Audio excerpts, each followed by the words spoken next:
स्वागत छ भाइ बहिनीहरुलाई नेपाल अनलाइन स्कुलमा। हामीहरुले लास्ट टाइम सिक्वेन्सको बारेमा कुरा गरेका थियौं र आज भने हामी सिरिजको बारेमा कुरा गर्ने छौं। सो सिरिजमा अब सिरिज भनेको के हो त फर्स्ट अफ अल त्यो हेरौं है। सो सिरिज भनेको जस्ट केही पनि हैन, हामीहरुको जुन जस्तै मेरो 3 6 9 12 गर्दै जाँदा मेरो 24 सम्म के छ भने यो हामीहरुको सिक्वेन्समा छन्। यो सिक्वेन्समा सरी मैले यहाँनिर प्लस लेखेछु। सो यो सिक्वेन्समा भएको नम्बरहरूलाई मैले प्लस या माइनसको साइनले यिनीहरूलाई जोड दिए भने यो एक्सप्रेसन्सहरूलाई हामीहरूले यिनीहरूलाई जस्तै मैले यिनीहरूलाई गरे 3 + 6 + 9 + 12 गर्दै जाँदा यो हामीहरूको यसरी मैले 24 सम्म पुगे भने यो भयो हामीहरूको सिरिज र यो भयो हामीहरूको सिक्वेन्स। मैले यहाँ जस्ट के गरेको छु त एउटा सिक्वेन्सलाई मैले प्लसको साइनले यिनीहरूलाई एउटैले जोडेको छु, प्लसको साइनले जोडेको छु सबैलाई। सो यो भयो हामीहरूको सिरिज। सो सिरिज पछि आउँछ हामीहरूको प्रोग्रेसन। प्रोग्रेसन भनेको पनि के हो भने सिक्वेन्स र सिरिज दुईटैलाई प्रोग्रेसन भन्न सक्छौं हामी। तर रिलेसन कस्तो हुनु पर्यो भने दुईटा कन्जुगेटिभ टर्म्सहरु बीचको डिफरेन्स भनेको कन्स्ट्यान्ट हुन्छ। यदि कन्स्ट्यान्ट हुन्छ भने हामीहरु त्यसलाई प्रोग्रेसन भनेर भन्न सक्छौं। जस्तै हामीहरुसँग प्रोग्रेसनको टाइप्सहरु छ। सो प्रोग्रेसनको टाइप्स चाहिँ अहिले तपाईहरुले पढ्नु पर्दैन, जस्ट जानिराख्नुस्, जानिराख्दा राम्रो। सो हामीहरुसँग छ फर्स्ट टाइपको प्रोग्रेसन भनेको एरिथमेटिक प्रोग्रेसन र यसलाई एपी पनि भनिन्छ। र 2 नम्बरमा छ हामीहरुको जियोमेट्रिक प्रोग्रेसन।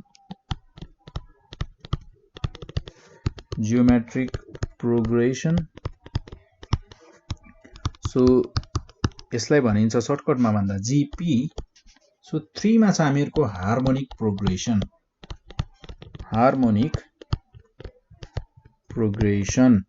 ठीक छ, र यसलाई सर्टकटमा भनिन्छ एचपी। सो अब हामीहरुको जस्तै अर्को छ, अब हामीहरुको यहाँ सम्झिनु पर्ने, हामीहरुले थाहा पाउनु पर्ने टर्म भनेको सिग्मा नोटेसन भन्छ। सिग्मा नोटेसन भनेको के हो भने जस्तै मसँग छ सम, एउटा सिरिज छ मसँग, सम अफ द सिरिज छ। जस्तै सम अफ सिरिज छ मसँग, जसलाई मैले डिनोट गरेको छु एसएन ले डिनोट गरिन्छ some of सिरिजलाई। So a1 + a2 + a3 गर्दै जाँदा यो मसँग छ an सम्मको सम छ भने मैले यसलाई यसरी नलेखिकन सिग्मा नोटेसन, यो भयो हामीहरुको सिग्मा नोटेसन। सो n = 1 देखि हामीहरुको कहाँसम्म गएको छ त n सम्म। So n = 1 to n, then हामीहरुको सबैमा के छ त a to the base n, यसरी मैले लेख्न सक्छु। र सिग्मा नोटेसनको युजले हामी एउटा लामो सिरिजलाई एउटा सर्टकट सानो फर्ममा लेख्न सक्छौं। सो हामीहरुको यो भनेको सिग्मा साइन हो, यो के हो त sign of summation, sigma summation भन्छ। सो साइन अफ समेसन यो हो हामीहरुको समेसनको साइन। सो यसलाई अब होल टोटलमा पढ्नु पर्यो भने समेसन भनेर भन्छौं र समेसन अफ an भनेर भन्न सक्छौं। समेसन अफ an भयो, हामीहरुले यसलाई होल टोटल पढ्नु पर्यो भने n भनेको हामीहरुको 1 to n भयो। सो त्यसैगरी अब हामीहरुको फर्स्ट अफ अल यहाँ केही क्वेशन्सहरु लियौं है, त्यसपछि हामीहरुले अझै बुझ्ने छौं यसलाई सिरिजलाई। जस्तै अब तपाईहरुलाई यहाँ सोध्न सकिने टाइपको क्वेशन भनेको जस्तै तपाईहरुलाई भन्न सक्छ find the sum of first 5 terms भनेर, सिक्वेन्सको फर्स्ट 5 टर्म्सको सम पत्ता लगाऊ भनेर भन्न सक्छ। जस्तै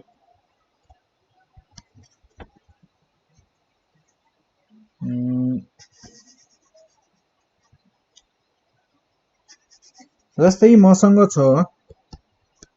summation n = 0 to 3 then 5n, ठीक छ। सो अब यसलाई हामीहरुलाई भनिएको छ क्वेशनमा एक्सपान्ड एक्सपान्ड एन्ड इभ्यालुएट भनेर भनेको छ इभ्यालुएट एक्सपान्ड एन्ड इभ्यालुएट भनेर भनेको छ सो अब यसलाई हामीहरूले खोल्नु पर्यो यानी कि यसले के भन्न खोजेको छ त यसलाई एक्सपान्ड गर्नु पर्यो सो हियर हामीहरूको यसमा भनिएको छ यसमा हामीलाई फर्मुला दिएको छ यो फर्मुलामा जस्ट हामीहरूले भ्यालुहरु राखेर एक्सपान्ड मात्र गर्नु छ सो n = 0 to 3 सम्म जानु छ 5m n छ सो 5 into n को ठाउँमा हामी 0 देखि 3 सम्म जान्छौं सो 0 प्लस समेसन को sign then plus 5 into 1 plus 5 into 2 plus 5 into 3 plus 5 into 4 जाने हो त होइन किनकि 0 to 3 सम्म मात्र जानु भनेको छ हामीहरुलाई यहाँ so 500 plus 5 plus 10 plus 15 so हामीहरुको 0 देखि 3 सम्म पुग्दा र 5n nth टर्म भएको हामीहरुको सिरिजलाई जोड्यौं भने यो हुने रहेछ हामीहरुको 15 10 25 5 30 कति हुने रहेछ त यो 30 हुने रहेछ र त्यसैगरी जस्तै हामीहरुसँग यहाँ अर्को छ क्वेशन एउटा सो क्वेशन छ हामीहरुको यहाँ क्वेशन छ समेसन n = 4 to 7 3n - 2 ठीक छ देन हामीहरुले यसलाई खोल्नु पर्यो भने कसरी खोल्छौं त 3n - 2 को ठाउँमा जस्तै n को ठाउँमा हामीहरुले 4 देखि 7 सम्म पुग्नु छ so 3 into 4 - 2 plus 3 into 5 - 2 plus 3 into 6 - 2 plus 3 into 7 - 2 so 4 3s are 12 minus 2 10 plus 5 3s are 15 minus 2 13 plus 18 minus 2 16 plus 21 minus 2 19 so यसलाई हामीहरुले समेसन गर्यौं भने यसको यो हुन जान्छ हामीहरुको 8 1 4 5 58 हुने रहेछ सो यसरी हामीहरुले क्याल्कुलेट गर्न सक्छौं यो हामीहरुको सिम्पल प्रोसेस छ यसमा हामीहरुको केही गाह्रो छैन हामीहरुलाई यहाँ फर्मुला दिएको छ र यो फर्मुलामा हामीहरुको जुन चेन्ज भइरहेको छ n जुन चेन्जेबल n छ यो n चाहिँ हामीहरुले कहाँ देखि कहाँसम्म रन गर्नु छ त कहाँदेखि कहाँ पुग्नु छ त भन्ने कुरा हामीहरुलाई दिएको छ सो त्यसैगरी अब n को ठाउँमा जस्तै हामीहरुलाई अरु कुनै भ्यालु पनि दिएको हुन सक्छ जस्तै समेसन k = 1 to 4 भनेको छ र k को भ्यालु दिएको छ हामीलाई k + 1 यस्तो दिएको छ सो हामीहरुको यहाँ अब हामीहरुले k को ठाउँमा के गर्नु पर्यो त 1 देखि 4 सम्म पुग्नु पर्यो सो k को ठाउँमा फर्स्ट अफ अल 1 राखौं देन 1 + 1 प्लस देन 2 राखौं 2 2 + 1 प्लस 3 3 + 1 सो लास्टमा चाहिँ हामीहरुको 4 सो यो भनेको हामीहरुको 4 into 4 + 1 देन यो भनेको हामीहरुको 2 plus 2 plus 1 3 3 2s are 6 plus 3 plus 1 4 4 3s are 12 plus 4 1s are 5 4 plus 1 5 5 plus 20 so यसलाई जोड्दा यो भनेको हामीहरुको 10 6 plus 2 8 plus 2 10 0 2 1 2 4 40 हुने भयो सो यसरी हामीहरुले समेसन क्याल्कुलेट गर्न सक्छौं र अब हामीहरुको यहाँ तपाईहरुले खासै धेरै गर्नुपर्ने पनि कुराहरु छैन र अर्को कुरा भनेको समेसनको कुरा सो एसएन जस्तै तपाईहरुलाई क्वेशनमा भनिएको छ के भने if Sn is equals to n plus 1 then n plus 2 divided by 6 so find S2 S3 and A3 भनेर भनिएको छ सो अब हामीहरुको यहाँ एस एन भनेको सम अफ एन टर्म्स हो ठीक छ सो म यहाँनिर लेख्छु है सो वेयर एसएन भनेको सम अफ एन टर्म्स हो र त्यसै गरी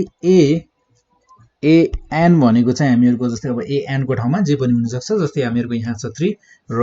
एसएन को ठाउँमा हामीहरूको यहाँ छ 2 र 3 सो एसएन भनेको nth term of a sequence so nth term of sequence को nth टर्म भनेको चाहिँ ए भनेर एएन भनेर बुझिएको छ यहाँ र हामीहरुलाई भनेको छ S2 S3 र A3 क्याल्कुलेट गर भनेर भनेको छ सो अब हामीहरुले S3 क्याल्कुलेट गर्नको लागि हामीहरुलाई त्यहाँ फर्मुला दिएको छ के गाह्रो छ त छैन जस्तै हियर हामीहरुसँग छ nth sum to n terms को लागि हामीहरुलाई दिएको छ n n+1 n+2 by 6 दिएको छ र हामीहरुलाई भनेको छ S2 क्याल्कुलेट गर अब S2 क्याल्कुलेट गर भन्नुको मतलब के भने n को ठाउँमा हामीहरुलाई 2 दियो हैन SN थियो SN को ठाउँमा S2 दियो भन्नुको मतलब n को ठाउँमा 2 ले रिप्लेस गर भन्न खोजेको सो n को ठाउँमा हामी यहाँ 2 राख्छौं 2+1 2+2 n को ठाउँमा 2 ले रिप्लेस गर्दा यो त भयो हामीहरुको 2 * 3 * 4 upon 6 3 2 6 सो यो हुने भयो हामीहरुको 4 समेसन टु फर्स्ट अब S2 भनेको फर्स्ट दुईटा टर्मको सम फर्स्ट दुईटा टर्मलाई जोड्दा हामीहरुको के हुने रहेछ त कति हुने रहेछ त 4 हुने रहेछ र अब S3 भनेको sum of first 3 terms first को तीनटा टर्मलाई जोड्दा कति हुन्छ त सो 3 * 3+1 then 3+2 ठीक छ सो अपन 6 then 3 * 4 * 5 upon 6 3 2 6 2 2 4 यो हुने भयो हामीहरुको 10 फर्स्ट को दुईटा टर्मलाई जोड्दा 4 हुने रहेछ र फर्स्ट को तीनटा टर्मलाई जोड्यौ भने हामीहरुले 10 पाउने रहेछौं यसरी हामीहरुले क्याल्कुलेट गर्न सक्छौं सो यो थियो हामीहरुको सिरिजको कुरा र समेसनको कुरा यस्तै टाइपको क्वेशनहरु सोधिन्छ तपाईहरुलाई अब यसमा त्यति खासै गाह्रो भन्ने क्वेशन्सहरु हुँदैन जस्तै एउटा अर्को टाइपको क्वेशन हेरौं न त है सो हामीहरुलाई यहाँ भनिएको छ